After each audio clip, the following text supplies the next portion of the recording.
Je m'appelle Victoria, je suis née en Ukraine. Aujourd'hui, je suis venue ici, à l'église de la Nativité, pour prier pour mon peuple, que le Seigneur le protège. Je prie le Seigneur de mettre fin à la guerre en Ukraine et d'apporter la paix au monde entier.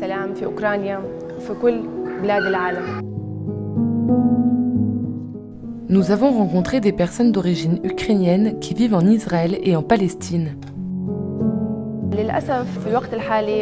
Il y a beaucoup de peur parmi les gens, et beaucoup de personnes, y compris ma famille, ont fui à la campagne. Malheureusement, 30 ans après l'indépendance, je tiens à dire que cela me fait vraiment mal au cœur. Dima est né à Kiev. Il a 26 ans et vit à Jérusalem depuis qu'il a 5 ans. Mais il a toujours des amis et des connaissances en Ukraine. La première chose que je fais tous les matins dès que je me réveille, je regarde sur mon portable pour voir si Kiev est tombé ou est toujours aux mains des Ukrainiens. Pour de nombreux Ukrainiens et Russes en Israël, c'est devenu une routine quotidienne chaque matin depuis une semaine. Soudain, cette composante ukrainienne de mon identité est devenue extrêmement pertinente et importante, comme je ne l'avais jamais imaginé. Tout à coup, je me suis retrouvé très impliqué et j'ai ressenti un fort sentiment patriotique envers un pays que j'ai visité, mais dans lequel je n'ai jamais vécu en tant qu'adulte. Le 2 mars, mercredi des Cendres, un moment de prière a été organisé dans la basilique du Saint-Sépulcre, avec la récitation du chapelet en langue ukrainienne. Danilo est un séminariste du diocèse grec catholique de Vienne, mais il est originaire de Louviv, une ville de l'ouest de l'Ukraine. Une partie de sa famille y est restée.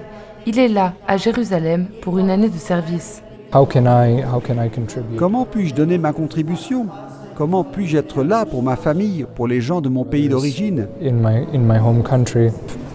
me suis lentement rendu compte que j'avais probablement été placé ici à Jérusalem, lieu de la mort et de la résurrection de notre Seigneur, pour une raison.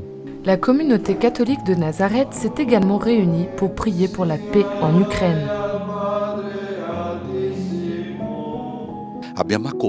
Nous avons accepté l'appel du pape François à une journée de prière et de jeûne pour la paix en Ukraine.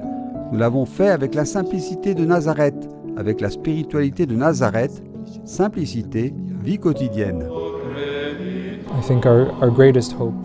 Je pense que notre plus grand espoir en ce moment réside dans une nouvelle conversion des cœurs, de tous ceux qui sont sous occupation militaire, de ceux qui sont en Russie et des soldats qui viennent dans notre pays, des dirigeants politiques. Ce n'est qu'à travers la conversion et la repentance que vient vraiment la paix.